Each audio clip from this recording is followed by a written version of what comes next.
Om Shanti 10 April 2026 प्रातः मुरली बाबा कहउछंती मीठे बच्चे बाबा आसिछंती भारत को उद्धार करिबा पाई तुमे पिला माने वर्तमान समय रे ही बाबांकर सहयोगी हेउछ। भारत ही प्राचीन भूखंड अटे। बाबा आसिछंती भारत को उद्धार करिबा पाई तुमे पिला माने वर्तमान समय रे ही बाबांकर सहयोगी हेउछ।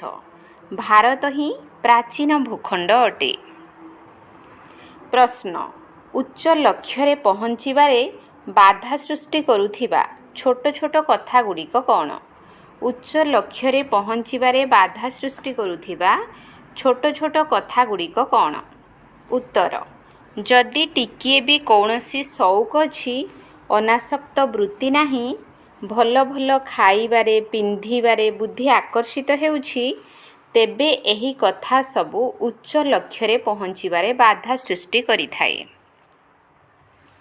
सेथिपाई बाबा कहउछंती पिला माने बनवाह अर्थात वैराग्य अवस्था रे रुह। तुमको तो सब किछि भूलिबार अछि, एही शरीर मध्य मने न रहू। ओम शांति।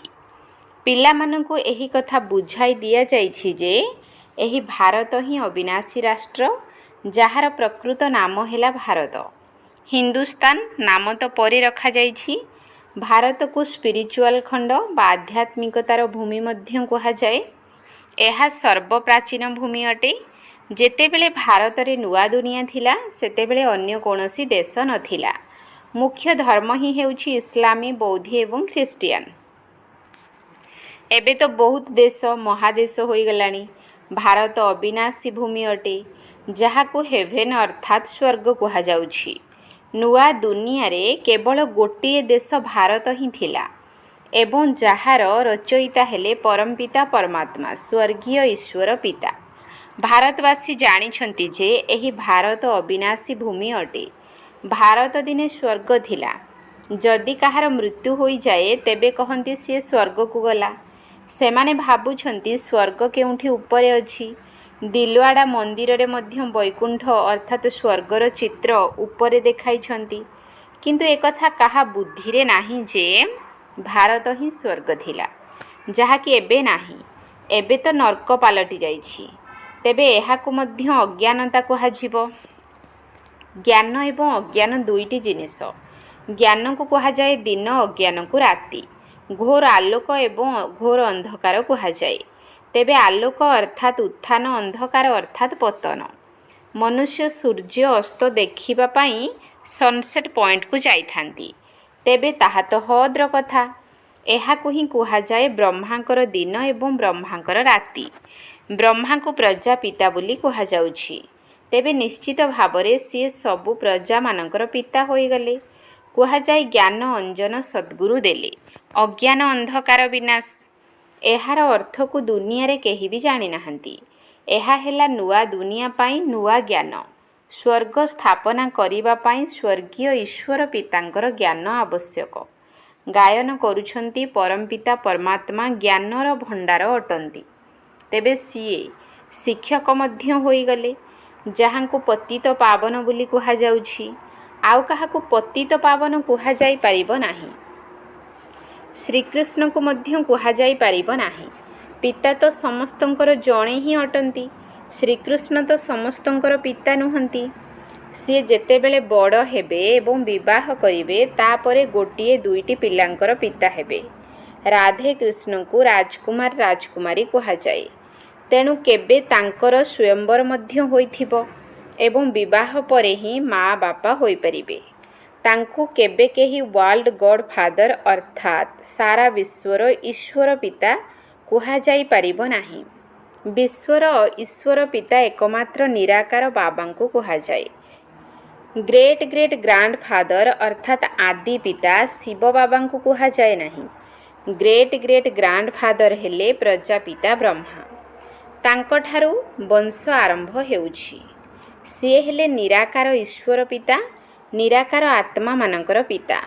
निराकारी आत्मा माने एठारे शरीर धारण करिछंती, तेणु भक्ति मार्ग रे तांको डाकुछंती। ଏସବୁ ନୂଆ କଥା ତୁମେମାନେ ଏବେ ଶୁଣୁଛ, ଯେଉଁ କଥା ଯଥାର୍ଥ ଭାବରେ କୌଣସି ଶାସ୍ତ୍ରରେ ନାହିଁ। ବାବା କହୁଛନ୍ତି, ମୁଁ ସମ୍ମୁଖରେ ବସି ପିଲାମାନଙ୍କୁ ବୁଝାଉଛି, ପୁଣି ଏହି ଜ୍ଞାନ ଗୁପ୍ତ ହୋଇଯାଉଛି।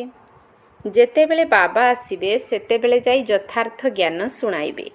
ବାବା ନିଜର ପିଲାମାନଙ୍କୁ ହିଁ ସମ୍ମୁଖରେ ବୁଝାଇ ସମ୍ପତ୍ତି ଦେଉଛନ୍ତି, ପୁଣି ପରେ ଏହାର ଶାସ୍ତ୍ର ତିଆରି ହେଉଛି। ତେଣୁ ଯଥାର୍ଥ ଭାବରେ ତ ହୋଇପାରିବ ନାହିଁ, କାରଣ ସତ୍ୟର ଦୁନିଆ ସମାପ୍ତ ହୋଇ ମିଥ୍ୟା ଦୁନିଆ ହୋଇଯାଏ। ତେଣୁ ଏଠାରେ ମିଥ୍ୟା ଜିନିଷ ହିଁ ଥିବ, କାରଣ ଏଠାରେ ସମସ୍ତଙ୍କର ତଳକୁ ଖସିବାର କଳା ହୋଇଯାଇଥାଏ। ସତ୍ୟତା ଦ୍ୱାରା ତ ଉନ୍ନତିର କଳା ହୋଇଥାଏ। ଭକ୍ତି ହେଲା ରାତି ଏବଂ ଅନ୍ଧକାର ରାତିରେ ଝୁଣ୍ଟିବାକୁ ପଡ଼ିଥାଏ। ଏଠାରେ ସମସ୍ତେ ମୁଣ୍ଡ ନୁଆଁଇ ଚାଲିଛନ୍ତି, କାରଣ ଏଠାରେ ଅଜ୍ଞାନତା ରୂପୀ ଘୋର ଅନ୍ଧକାର ରହିଛି। ମନୁଷ୍ୟମାନେ ତ କିଛି ବି ଜାଣିପାରୁନାହାନ୍ତି, ଦ୍ୱାର ଦ୍ୱାର ଧକ୍କା ଖାଇ ଚାଲିଛନ୍ତି। ସୂର୍ଯ୍ୟର ମଧ୍ୟ ଉଦୟ ଏବଂ ଅସ୍ତ ହୋଇଥାଏ, ଯାହାକି ପିଲାମାନେ ଯାଇ ଦେଖନ୍ତି। ଏବେ ତ ତୁମ ପିଲାମାନଙ୍କୁ ଜ୍ଞାନ ସୂର୍ଯ୍ୟଙ୍କର ଉଦୟ ହେବା ଦେଖିବାକୁ ହେବ। ଭାରତର ଉତ୍ଥାନ ଏବଂ ପତନ ଯେଭଳି ସୂର୍ଯ୍ୟ ବୁଡ଼ି ଯାଉଛି, ସେହିଭଳି ଭାରତ ମଧ୍ୟ ବୁଡ଼ି ଯାଉଛି। ସତ୍ୟ ନାରାୟଣ କାହାଣୀରେ ମଧ୍ୟ ଏଭଳି ଦେଖାଇଛନ୍ତି ଯେ ଭାରତର ନୌକା ତଳକୁ ଚାଲିଯାଉଛି, ପୁଣି ବାବା ଆସି ତାକୁ ଉଦ୍ଧାର କରୁଛନ୍ତି। ତୁମେମାନେ ଏହି ଭାରତକୁ ପୁନର୍ବାର ଉଦ୍ଧାର କରୁଛ, ଏକଥା କେବଳ ତୁମେ ପିଲାମାନେ ହିଁ ଜାଣିଛ। ତୁମେମାନେ ସମସ୍ତଙ୍କୁ ନିମନ୍ତ୍ରଣ ମଧ୍ୟ ଦେଉଛ। ନବନିର୍ମାଣ ପ୍ରଦର୍ଶନୀ ନାମ ମଧ୍ୟ ଠିକ୍ ଅଛି। ନୂଆ ଦୁନିଆ କିପରି ସ୍ଥାପନା ହେଉଛି, ତାର ଜ୍ଞାନ ପ୍ରଦର୍ଶନୀ ଚିତ୍ର ଦ୍ୱାରା ଦିଆଯାଇଥାଏ। ତେବେ ସେହି ନାମ ଚାଲି ଆସିଥିଲେ ଭଲ। ନୂଆ ଦୁନିଆ କିପରି ସ୍ଥାପନ ହେଉଛି ବା ଉତ୍ଥାନ କିପରି ହେଉଛି, ଏକଥା ତୁମେମାନେ ପ୍ରଦର୍ଶନୀ ଚିତ୍ରରେ ଦେଖାଉଛ। ତେବେ ନିଶ୍ଚିତ ପୁରୁଣା ଦୁନିଆ ଅସ୍ତ ହେଉଛି, ସେଥିପାଇଁ ଦେଖାଉଛନ୍ତି ଯେ ଉତ୍ଥାନ କିପରି ହେଉଛି। ରାଜ୍ୟ ନେବା ଏବଂ ହରାଇବା ଏହା ମଧ୍ୟ ଏକ କାହାଣୀ ଅଟେ। 5000 ବର୍ଷ ପୂର୍ବେ ଭାରତ କ'ଣ ଥିଲା? ତେବେ କୁହାଯିବ ସୂର୍ଯ୍ୟବଂଶୀମାନଙ୍କର ରାଜ୍ୟ ଥିଲା। ପରେ ପୁଣି ଚନ୍ଦ୍ରବଂଶୀ ରାଜ୍ୟ ସ୍ଥାପନ ହେଲା। ସେମାନେ ତ ଜଣେ ଅନ୍ୟ ଜଣଙ୍କ ଠାରୁ ରାଜ୍ୟ ନେଇଥାନ୍ତି। ଏଭଳି ମଧ୍ୟ ଦେଖାଉଥାନ୍ତି ଯେ ସିଏ ଅମୁକଙ୍କ ଠାରୁ ରାଜ୍ୟ ନେଲେ।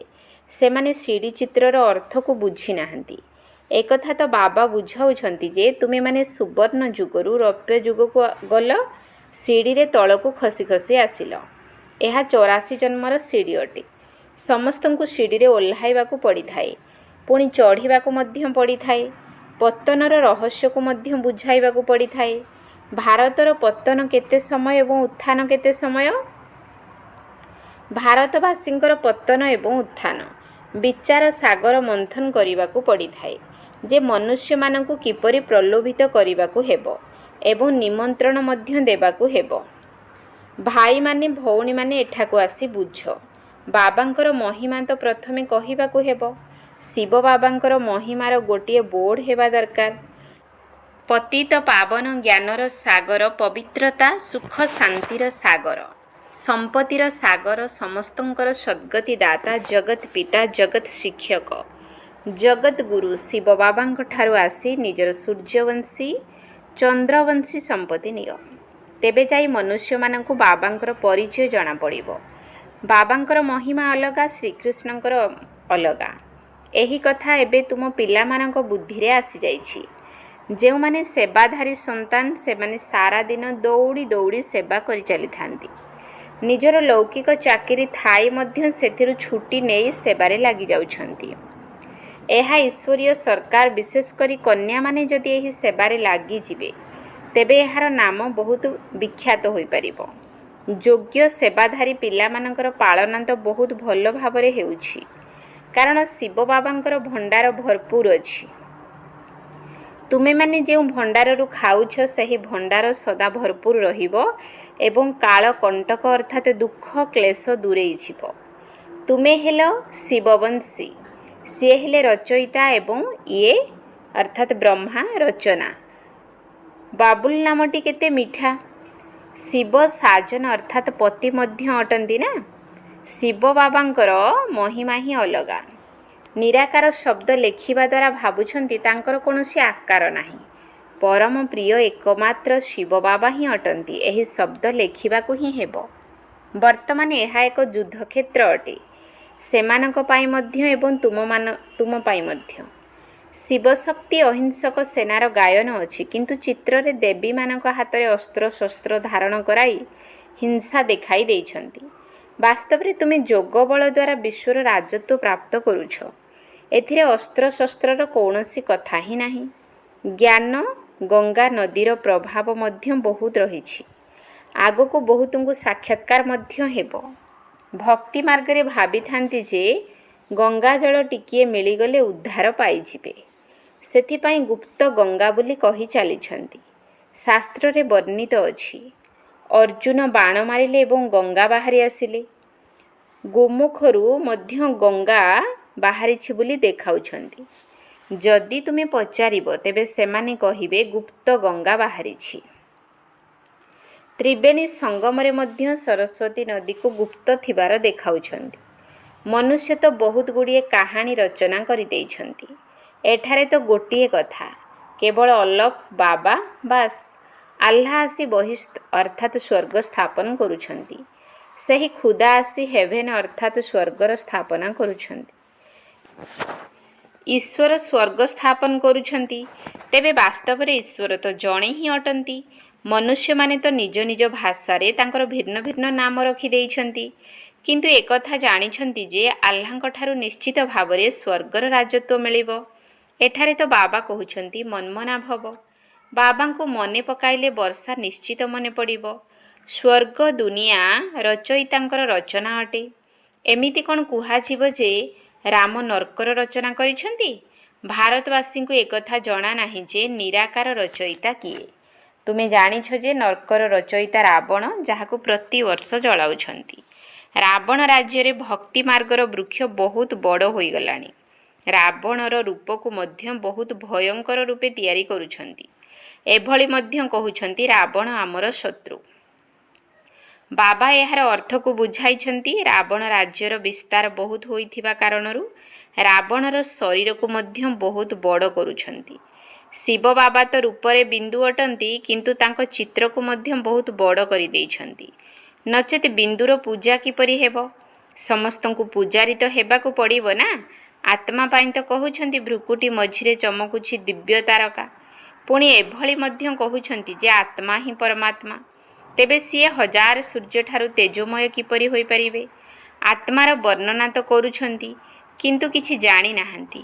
ଯଦି ପରମାତ୍ମା ହଜାର ସୂର୍ଯ୍ୟଙ୍କ ଠାରୁ ତେଜୋମୟ, ତେବେ ସିଏ ପ୍ରତ୍ୟେକଙ୍କ ଭିତରେ ପ୍ରବେଶ କିପରି କରିବେ? କେତେ ଅଯଥାର୍ଥ କଥା, ଯାହାକୁ ଶୁଣି ମନୁଷ୍ୟ କ'ଣରୁ କ'ଣ ହୋଇଯାଇଛନ୍ତି। କହୁଛନ୍ତି ଆତ୍ମା ହିଁ ପରମାତ୍ମା ଅଟେ। ତେବେ ପରମାତ୍ମାଙ୍କର ରୂପ ମଧ୍ୟ ସେହିଭଳି ହୋଇଥିବ ନା। କିନ୍ତୁ ପୂଜା କରିବା ପାଇଁ ବଡ଼ କରିଦେଇଛନ୍ତି। ପଥରର କେତେ ବଡ଼ ବଡ଼ ମୂର୍ତ୍ତି ତିଆରି କରୁଛନ୍ତି। ଯେପରି ଗୁମ୍ଫା ମଧ୍ୟରେ ପାଣ୍ଡବମାନଙ୍କର ବଡ଼ ବଡ଼ ମୂର୍ତ୍ତି ଦେଖାଇଛନ୍ତି। କିନ୍ତୁ ସେମାନଙ୍କ ବିଷୟରେ କିଛି ଜାଣିନାହାନ୍ତି। ଏହା ହେଲା ପାଠପଢ଼ା। ବ୍ୟବସାୟ ଅଲଗା, ପାଠପଢ଼ା ଅଲଗା। ବାବା ପାଠ ମଧ୍ୟ ପଢ଼ାଉଛନ୍ତି ଏବଂ ବ୍ୟବସାୟ ମଧ୍ୟ ଶିଖାଉଛନ୍ତି। ବୋର୍ଡ଼ରେ ମଧ୍ୟ ପ୍ରଥମେ ବାବାଙ୍କର ମହିମା ରହିବା ଦରକାର। ବାବାଙ୍କର ସମ୍ପୂର୍ଣ୍ଣ ମହିମାକୁ ଲେଖିବାକୁ ହେବ। ଏହିସବୁ କଥା ତୁମ ପିଲାମାନଙ୍କ ବୁଦ୍ଧିରେ ମଧ୍ୟ ପୁରୁଷାର୍ଥର କ୍ରମ ଅନୁସାରେ ଧାରଣ ହେଉଛି। ସେଥିପାଇଁ କୁହାଯାଉଛି ମହାରଥୀ, ଘୋଡ଼ା ସବାର ଅର୍ଥାତ୍ ଅଶ୍ୱାରୋହୀ। ଏଠାରେ ହାତ ହତିଆର ଆଦିର କୌଣସି କଥା ନାହିଁ। ବାବା ତୁମମାନଙ୍କର ବୁଦ୍ଧିର ତାଲା ଖୋଲି ଦେଉଛନ୍ତି। ତୁମମାନଙ୍କ ବୁଦ୍ଧିରେ ଯେଉଁ ଗଡରେଜ୍ର ତାଲା ଲାଗିଛି, ତାହା ଆଉ କେହି ଖୋଲି ପାରିବେ ନାହିଁ। ଯେତେବେଳେ ବାବାଙ୍କ ପାଖକୁ ପିଲାମାନେ ମିଶିବା ପାଇଁ ଆସୁଛନ୍ତି, ବାବା ପଚାରୁଛନ୍ତି ଯେ ଆଗରୁ କେବେ ବାବାଙ୍କ ସହିତ ମିଶିଛ? ଏହି ସ୍ଥାନରେ ଏହି ଦିନ କେବେ ମିଶିଥିଲ? ତେଣୁ ପିଲାମାନେ କହୁଛନ୍ତି ହଁ ବାବା, 5000 ବର୍ଷ ପୂର୍ବରୁ ମିଶିଥିଲେ। ତେବେ ଏହିସବୁ କଥାକୁ ଏଭଳି ଭାବରେ କେହି ପଚାରି ପାରିବେ ନାହିଁ। ଏହା କେତେ ଗୁହ୍ୟ ଏବଂ ବୁଝିବାର କଥା। ଜ୍ଞାନର କେତେ ଉପାୟ ବାବା ବୁଝାଉଛନ୍ତି। କିନ୍ତୁ ଧାରଣା କ୍ରମ ଅନୁସାରେ ହେଉଛି। ଶିବ ବାବାଙ୍କର ମହିମା ଅଲଗା, ବ୍ରହ୍ମା ବିଷ୍ଣୁ ଶଙ୍କରଙ୍କର ମହିମା ଅଲଗା। ପ୍ରତ୍ୟେକଙ୍କର ପାର୍ଟ ଅଲଗା ଅଲଗା, ଯାହାକି ଜଣଙ୍କ ପାର୍ଟ ଅନ୍ୟ ଜଣଙ୍କ ସହିତ ମିଶିପାରିବ ନାହିଁ। ଏହା ଅନାଦି ଡ୍ରାମା ଅଟେ, ଯାହାର ପୁଣି ପୁନରାବୃତ୍ତି ହେବ। ଏବେ ତୁମମାନଙ୍କ ବୁଦ୍ଧିରେ ପକ୍କା ହୋଇଗଲାଣି ଯେ ଆମେ କିପରି ବ୍ରହ୍ମଲୋକକୁ ଯାଉଛୁ। पुणी पाठ करिबा पई एठाको आसुछु। आत्मा सूक्ष्मलोक देई ब्रह्मलोक जाए, किंतु सत्य युग को आसीबा समय रे सूक्ष्मलोक न थाए। सूक्ष्मलोकर साक्षात्कार केबे काहाकू हुए ही नाही। सूक्ष्मलोकर साक्षात्कार करिबा पई केही तपस्या करंती नाही, कारण ताकू केही जानि नाहंती। सूक्ष्मलोकर भक्त मध्य केही नथिबे। सूक्ष्मलोकर रचना बाबा एबे करिछंती। आमे माने भाया सूक्ष्मलोक देई ब्रह्मलोक को जाई पुणी नुआ दुनिया को आसीबा। वर्तमान तुमे माने सेठाकू जिबा आसीबा करूछ। एबे तुमर निर्बंध होई जाईछि। एहा तुमर बाप घर। विष्णु को पिता कुहाजिब नाही। विष्णुपुरी हेला तुम मानकर ससुर घर। जेतेबेले कन्या ससुर घर को जाए सेतेबेले सब पुराणा वस्त्र को बाप घरे छाड़ी दे जाए। तेबे तुमे माने पुराणा दुनिया को ही छाड़ी देउछ। तुमर एवं सही कन्या मानकर वनवाह अर्थात मंगुला हेबारे केते अंतर रहिछि। तेबे तुमको मध्य बहुत अनासक्त होई रहिबा उचित। देह अभिमान को तुटेई देबा उचित। मूल्यवान साड़ी पिंधिबा द्वारा तुरंत देह अभिमान आसीजिब। मो आत्मा एही कथा भूली होई जिवो। वर्तमान तुमे माने वनवाहरे अछ। वनवाह एवं वानप्रस्थ एका कथा।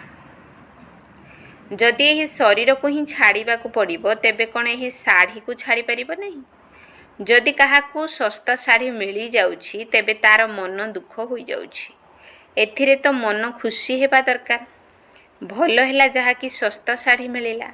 अधिक मूल्यवान जिनिसर तो अधिक जत्न नेबाकू पड़ी थाए। भल पिंधिबा भल खाइबा एही भली छोट छोट कथा मध्य उच्च लक्ष्य रे पहुँचीबारे बाधा सृष्टि करि थाए। लक्ष्य तो बहुत श्रेष्ठ। कहानी रे मध्य सुनुछ जे स्वामी को कहिला एही बाड़ीटी को मध्य छाड़ी दियो। कहानी रे मध्य सुनुछ जे स्वामी को कहिला एही बाड़ीटी को मध्य छाड़ी देई जाओ। बाबा कहउछंती एही पुरुणा देह पुरुणा दुनिया सब समाप्त होई जिवो। सेथिपाई एही दुनियारू बुद्धिर जोग को तुटेइबाकू हेबो। एहाकू ही बेहद्र सन्यास कुहा जाए। सन्यासी माने तो हद्र सन्यास करि थांती। एबे तो सेमाने सहर भीतर को आसीगलेनी। आगरू तो सेमानक भितरे बहुत शक्ति थिला। एबे सेमाने मध्य तळकू खसी जाउछंती। तेणु तांकर कोन महिमा हेबो। नुआ नुआ आत्मा माने शेष पर्यंत पाठ करिबा पई आसीबारे लागिछंती। तेबे सेमानक भितरे कोन शक्ति थिबो। तुमे तो पूरा 84 जन्म नेउछ। एही सबु कथा को बुझीबा पई केते भल बुद्धि दरकार। जेउ माने सेवाधारी सेमाने निश्चित भावरे सेवारे उछुलिबे। अर्थात सेमानक भितरे सेवार उमंग उत्साह रहिबो। ज्ञानर सागरंक संतान एभली भाषण करिबा उचित जेभली बाबा उछुलुछंती। एथिरे डरिबा उचित नुही। अच्छा, मीठा मीठा सिकिल धे संतान मानक प्रति माता पिता बाप दादांकर मधुर स्नेह संपन्न शुभेच्छा एवं सुप्रभात। आत्मिक पितांकर आत्मिक संतान मानकु नमस्ते। आत्मिक संतान मानकर आत्मिक बाप दादांकु नमस्ते नमस्ते नमस्ते। सुप्रभात। धारणा पाई मुख्य सार 1 नंबर पॉइंट। बुद्धि द्वारा बेहद्र सन्यास करिबाकू हेबो। वर्तमान घर को फेरिबार समय। सेथिपाई पुरुणा दुनिया एवं पुरुणा शरीर ठारू अनासक्त अर्थात निर्मोही होई रहिबाकू हेबो। बुद्धि द्वारा बेहद्र सन्यास करिबाकू हेबो। वर्तमान घर को फेरिबार समय। सेथिपाई पुरुणा दुनिया एवं पुरुणा शरीर ठारू अनासक्त अर्थात निर्मोही होई रहिबाकू हेबो। 2 नंबर पॉइंट। ड्रामार प्रत्येक दृश्य को देखि सर्वदा हर्षित होई रहिबाकू हेबो। ड्रामार प्रत्येक दृश्य को देखि सर्वदा हर्षित होई रहिबाकू हेबो। वरदान। बाप दादांकु निजर साथी मने करी 2 गुणा शक्तिशाली होई कार्य करुथिबा सहज जोगी भव। बाप दादांकु निजर साथी मने करी 2 गुणा शक्तिशाली होई कार्य करुथिबा सहज जोगी भव। जे कोनोसी कार्य करिबा समय जदि बाप दादांकु निजर साथी करिदेबो तेबे 2 गुणा शक्तिर सहित कार्य हेबो एवं स्मृति मध्य बहुत सहजरे रहि परिबो। काहेकि ना जे सर्वदा साथी रे रही थाए तार स्मृति स्वतः भावरे बुद्धि रे रही थाए। ତେଣୁ ଏହିଭଳି ସାଥୀ ହୋଇ ରହିବା ଦ୍ୱାରା ବା ବୁଦ୍ଧି ଦ୍ୱାରା ନିରନ୍ତର ସତ୍ୟ ପିତାଙ୍କର ସଙ୍ଗ କରିବା ଦ୍ୱାରା ସହଜ ଯୋଗୀ ହୋଇଯିବ ଏବଂ ସଙ୍ଗ ଶକ୍ତିଶାଳୀ ହେବା କାରଣରୁ ପ୍ରତ୍ୟେକ କର୍ତ୍ତବ୍ୟ କରିବାରେ ଦୁଇଗୁଣା ଶକ୍ତି ରହିବ, ଯାହାଦ୍ୱାରା ପ୍ରତ୍ୟେକ କାର୍ଯ୍ୟରେ ସଫଳତାର ଅନୁଭୂତି ହେବ। ସ୍ଲୋଗାନ: ମହାରଥୀ ତାଙ୍କୁ କୁହାଯିବ ଯେଉଁମାନେ କେବେ ବି ମାୟାର ପ୍ରଭାବରେ ପରବଶ ହୁଅନ୍ତି ନାହିଁ। ମହାରଥୀ ତାଙ୍କୁ କୁହାଯିବ ଯେଉଁମାନେ କେବେ ବି ମାୟାର ପ୍ରଭାବରେ ପରବଶ ହୁଅନ୍ତି ନାହିଁ। ଅବ୍ୟକ୍ତ ଇଶାରା: ମହାନ ହେବା ପାଇଁ ମଧୁରତା ଏବଂ ନମ୍ରତାର ଗୁଣକୁ ଧାରଣ କର। ମଧୁରତା ହିଁ ବ୍ରାହ୍ମଣ ଜୀବନର ମହାନତା ଅଟେ। ଯେଉଁଠାରେ ମଧୁରତା ରହିଛି ସେଠାରେ ପବିତ୍ରତା ମଧ୍ୟ ରହିଛି। ପବିତ୍ରତା ବିନା ମଧୁରତା ଆସିପାରିବ ନାହିଁ। ବୁଦ୍ଧିରେ ଯେତିକି ନିଶା ରହିଥିବ ସେତିକି କର୍ମରେ ନମ୍ରତା ଏବଂ ବାଣୀରେ ମଧୁରତା ମଧ୍ୟ ରହୁଥିବ। ଏହିଭଳି ନିଶାରେ ରହିବା ଦ୍ୱାରା କେବେ କୌଣସି ପ୍ରକାରର କ୍ଷତି ହେବ ନାହିଁ। ସିଦ୍ଧିପ୍ରାପ୍ତ କରୁଥିବା ପିଲାମାନେ ନିଜକୁ ସର୍ବଦା ନମ୍ରଚିତ, ନିର୍ମାଣ, ପ୍ରତ୍ୟେକ କଥାରେ ନିଜକୁ ଗୁଣଗ୍ରାହୀ ଏବଂ ମଧୁରତା ସମ୍ପନ୍ନ କରିଥାନ୍ତି। ଓମ୍ ଶାନ୍ତି।